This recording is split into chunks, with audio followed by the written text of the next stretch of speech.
जय हिंद प्यारे विद्यार्थियों।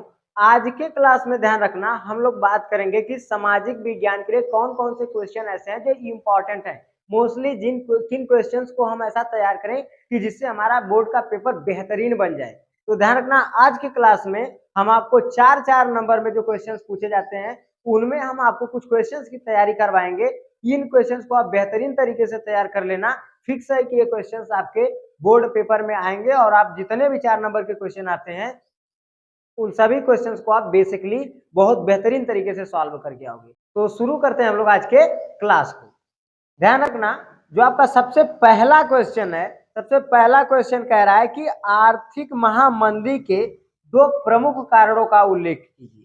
तो सबसे पहला क्वेश्चन है हमारा, कह रहा है कि आर्थिक महामंदी के 2 प्रमुख कारणों का क्या कीजिए, उल्लेख कीजिए। तो ध्यान रखना, जो आर्थिक महामंदी थी, आर्थिक महामंदी के जो 2 प्रमुख कारण थे, इनमें सबसे पहला कारण ये था, ध्यान रखना, जो सबसे पहला क्वेश्चन है, सबसे पहला क्वेश्चन है कि आर्थिक महामंदी के 2 प्रमुख कारणों का उल्लेख कीजिए। अब ध्यान रखना, आर्थिक महामंदी क्या थी? ये एक ऐसी महामंदी थी जो पूरे विश्व के ऊपर छाई थी। पूरे विश्व की अर्थव्यवस्था इस समय ढह गई थी। ना तो भारत बचा था, ना अमेरिका बचा था, ना जापान बचा था, ना रूस बचा था, ना चाइना, ना फ्रांस, कोई देश नहीं बचा था। हर देश की व्यवस्था ढह गई थी। ध्यान रखना, पूरे विश्व की अर्थव्यवस्था ढहने के पीछे 2 ही सबसे मुख्य कारण थे।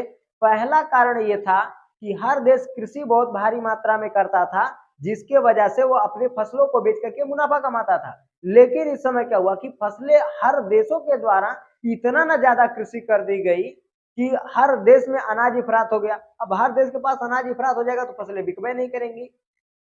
तो जिस वजह से अगर फसल बिकेगी नहीं तो कमाई कहाँ से होगी भाई? तो फसल नहीं बिकेगी तो कमाई नहीं होगी। अब भैया फसल ना बिके, कमाई ना हो तो दिक्कत तो होबे करेगी। तो इसी वजह से ध्यान रखना, जब भारी मात्रा में अनाजों का उत्पादन कर दिया गया तो पूरे विश्व की अर्थव्यवस्था क्या हो गई, ढह गई। तो ध्यान रखना, आर्थिक महामंदी के जो 2 प्रमुख कारण थे वो यही है।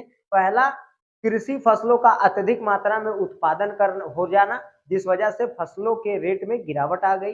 दूसरा कारण ये था कि अमेरिका के शेयर बाजार में गिरावट आना, जिसके वजह से निवेश और ऋण व्यवस्था ठप। अब ध्यान रखना, जो हमारा दूसरा क्वेश्चन है वो है राजनीतिक दलों से आप क्या समझते हैं, इनके किन्हीं 2 प्रमुख कार्यों का उल्लेख कीजिए। तो ध्यान रखना, जो राजनीतिक दल है, राजनीतिक कहा गया है कि राजनीतिक दलों से आप क्या समझते हैं, इनके किन्हीं 2 प्रमुख कार्यों का उल्लेख कीजिए। तो राजनीतिक दल, ध्यान रखना, क्या होते हैं? ऐसे कुछ लोगों का समूह, जो ध्यान रखना, कुछ लोगों के ऐसे समूह होते हैं, जैसे चुनाव का माहौल है तो आप गांव में देखेंगे कई लोग ऐसे बटुर के जाते हैं जो लोग बीटीसी और प्रधानी का चुनाव लड़ते हैं, या जो है अभी 2027 में आप देखेंगे चुनाव आएगा तब भी लोग आते हैं, घूम घूम के प्रचार करते हैं। तो ऐसे लोगों का, कुछ ऐसे लोगों का वो समूह जो क्या करते हैं, चुनाव लड़ने का काम करते हैं और राजनीतिक प्रक्रिया में भाग लेते हैं, उन्हें हम कहते हैं राजनीतिक दल। ध्यान रखना फिर से, कुछ ऐसे लोगों का समूह जो चुनाव लड़ने का काम करते हैं और सरकार में अपनी सत्ता स्थापित करने का प्रयास करते हैं, उनके दलों को हम कहते हैं राजनीतिक दल। राजनीतिक दल समझ में आ गया। अब राजनीतिक दलों के जो 2 प्रमुख कार्य हैं वो ध्यान रखना निम्नलिखित है। पहला कार्य इसका ध्यान रखना क्या होगा?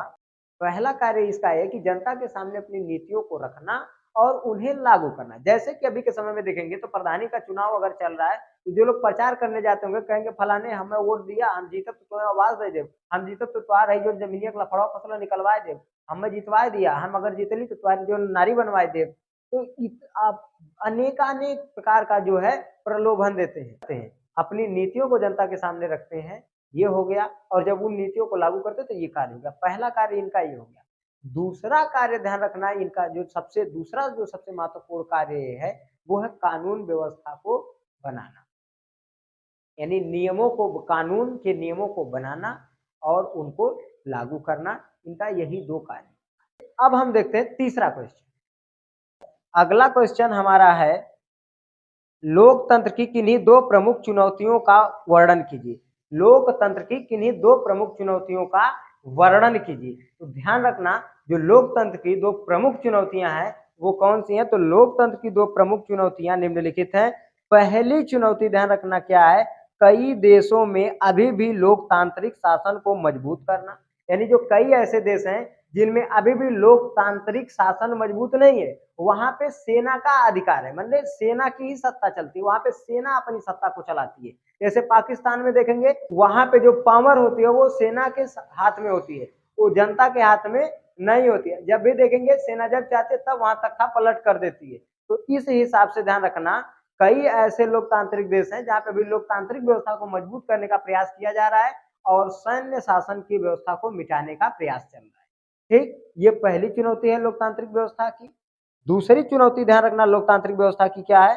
दूसरी चुनौती ये है कि लोकतंत्र के बुनियादी सिद्धांतों को सभी क्षेत्र, सामाजिक समूह और समस्याओं में पहचानना।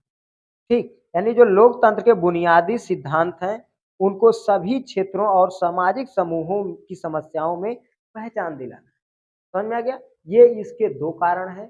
तो आशा करते हैं कि आज की क्लास में जितने भी क्वेश्चन आपको समझाए होंगे आपको अच्छे से समझ में आए होंगे। इन क्वेश्चन को जितना अच्छे से हो सके आप उतना अच्छे से तैयार कर लीजिएगा, क्योंकि ये क्वेश्चन आपके बोर्ड पेपर के लिए काफी ज्यादा इंपॉर्टेंट है और मोस्ट इंपॉर्टेंट है। तो प्रयास कीजिएगा जितने अच्छे से इन क्वेश्चन को आप तैयार कर पाइएगा उतने अच्छे से तैयार कर लीजिएगा।